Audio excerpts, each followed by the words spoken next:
We're going to be learning a Sikha on Parshas Beshalach, the Parsha of last week, and it's a beautiful Sikha and it really talks to us women. So the Sikha is on the Pasuk, Vatikach Miriam Haneviyah, Achas Aharon, Esa Toif Biyada, Vatitzena Kol Hanashim Achareh Betupim Uvim Chayles. So this Pasuk is talking about when the Jewish people left Mitzrayim, and Miriam and the women found themselves in front of the Yam Suf. And Miriam took out her tambourine, and it describes Miriam as Miriam Haneviyah. And all the Jewish women came after her, and they took out their tupim and their mechalos. So right away Rashi explains that the women had such faith that Hashem would perform miracles for them, that they brought tambourines out of Mitzrayim. Now Rashi really doesn't need to explain where did they have tambourines from? Where did they own them from? Because every normal home in those times had an instrument. It was a regular thing to have. Just like we have iPods in our home to play music, they had tambourines. They had weddings, they had simchas, they had different occasions to use them for, and everybody had an instrument in their home. Everyone had a tambourine. So what really is Rashi's question? We know everybody had one. And because they already owned instruments in Mitzrayim, obviously they had them with them when they left Mitzrayim. They had everything they owned. They left for good. So everything that they owned and they had in their homes already, they took with. We know that every Jewish person had 90 loaded donkeys. They had tons of stuff they took with. And besides for that, even if they had to put some thought into it, for sure they would have thought, I could use an instrument on the way. There's probably going to be some happy occasion. I'm going to want to play some music. So they took it with. So either way, if they owned it in Mitzrayim, they had it with. What is Rashi's question? What's bothering him? What really bothers Rashi is this. How did every single Jewish woman and girl have one by Kriyas Yamsov? In Mitzrayim, each family owned one, maybe two, if it was a richer family. But how did every single mother, grandmother, daughter, sister come to Kriyas Yamsov and have their own tambourine? And we're talking about hundreds of thousands of women. There was a huge crowd there, everybody dancing together. So we must stop and look at Rashi's wording. What are the words that Rashi uses to explain?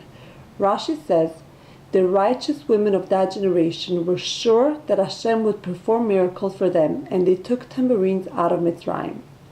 Our question is, why does Rashi say the righteous women of that generation? Obviously, the women of that generation, that's the people we're talking about. Are we talking about people from a different generation? Why does Rashi say the tzidkanias of that generation took tambourines?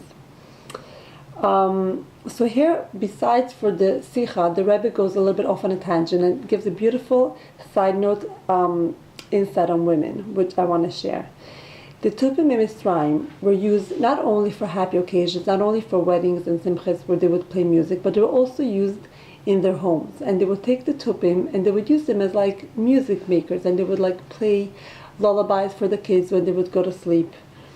And they would say sing these sweet songs that would help kids strengthen their connection with Torah, and the daughters would help their mothers. And realizing the value of their mothers' priorities, not necessarily focusing primarily on their career or on shopping or on the outside world, but on the value of raising and shaping the next generation. The daughters, they emulated their mothers, and they were happy to care and help raise their younger siblings. They didn't find excuses saying, I have to go do homework, I have to do this, and kind of try to escape the scene. They realized it's an important thing, they valued it, and they tried to copy their mothers. And this really leaves us an everlasting legacy about what a true Jewish mother and girl is.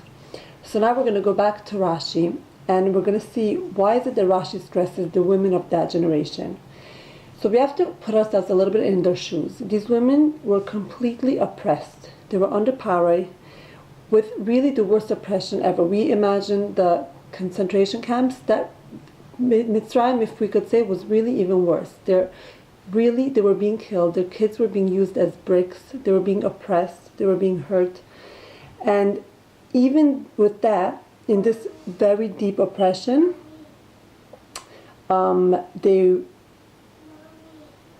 when they were taken out of Mitzrayim, it was in such great haste that even if they didn't take food, they really worried still about their tupim. They were coming out of this great galus and this very, very, very deep oppression, and still they were thinking, no, we need to take our tupim.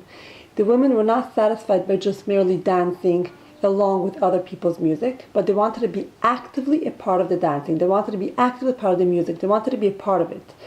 They wanted to be actively involved in praising Hashem for the miracles. They were coming from such a deep place of galus, and still deep there, they were able to foresee this geula and think, I'm not going to be something who's going to be passively watching. I want to be there with all myself. And they anticipated with such deep faith in Hashem about the geula that's going to come, that already in Mitzrayim, each woman and girl had their own tambourine waiting for the geula. And they were ready to thank Hashem for the beautiful miracles. So really we could learn from these righteous Jewish women that we shouldn't be satisfied by getting inspired by someone else's faith or someone else's joy, but really we should work on having it and making it our own. And this is something that we could already start putting in place for Imers Hashem the Geula, that it should be something that we make our own and that we are proud of. Yeah, fine.